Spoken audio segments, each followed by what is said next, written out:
आज मैं जब अपने घर से बाहर निकला तो मेरी 7 साल की बेटी जो घर के बाहर खेल रही थी वो मेरे पास आई और बोली, पापा मुझे गोद में उठाओ। मैं कभी कभी उसे गोद में उठाकर खेलता हूँ। उसे अच्छा लगता है और मुझे बेहद सुख मिलता है। मैंने जैसे उसे उठाया तो मेरी 2 साल की बेटी जो वहीं पर खेल रही थी वो रोते हुए मेरे पास आई और बोली, पापा गोदी। मैंने नीचे बैठ के उसे भी अपनी दूसरी बाहों में ले लिया और दोनों को गोद में उठा लिया। लेकिन वो अभी भी रोए जा रही थी कि जीजी जीजी, यानी कि वो कह रही थी कि जीजी को आप उतारो, मुझे ही लो। मैंने कहा, बेटा कोई बात नहीं, दोनों को ले लेता हूँ मैं, जीजी है ना वो। उसने कहा नहीं।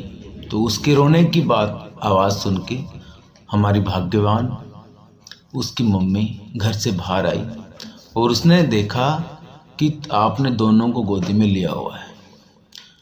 उसे पता चल गया कि वो इसलिए रो रही है कि बड़ी वाली आपकी गोदी में है। तो उसने कहा कि इसको क्यों नहीं उतार देते, ये इतनी बड़ी हो गई है, इतनी बड़ी को आपने गोद में उठाया हुआ है। मैंने कहा, बड़ी 7 साल की बेटी बड़ी। फिर मैंने रियलाइज़ किया कि वो 2 साल की है, उसके मुकाबले तो वो बड़ी है। मैंने उसको प्यार से कहा, बेटा आप तो बड़े हो ना। वो मुस्कुराई और फिर मैंने उसे प्यार से धीरे से उतारा। जैसे ही मैंने ये शब्द कहा कि बेटा आप तो बड़े हो ना, निहार का बेटा आप उतर जाओ, जीजी रो रही है। वो मुस्कुराई और धीरे से जैसे मैंने उसे उतारा वो उतर के खेलने के लिए भाग गई। मुझे उस टाइम कुछ महसूस नहीं हुआ, लेकिन उसके कुछ देर बाद मैंने ये रियलाइज़ किया कि ये एक साधारण सी घटना नहीं है।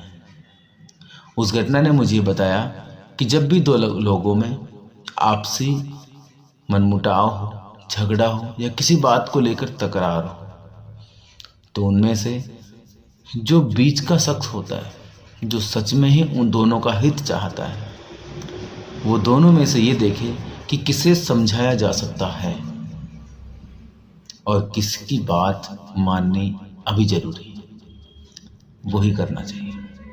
और फिर मैंने देखा कि कुछ देर के बाद दोनों साथ साथ खेलने लगे। यही पल आगे जाकर न जाने क्यों बड़ी तकरारों में बदल जाते हैं और कोई भी शख्स एक दूसरे के लिए कहीं पर भी समझौता करने को राजी नहीं होता और अपने रिश्ते हमेशा हमेशा के लिए तोड़ लिए जाते हैं।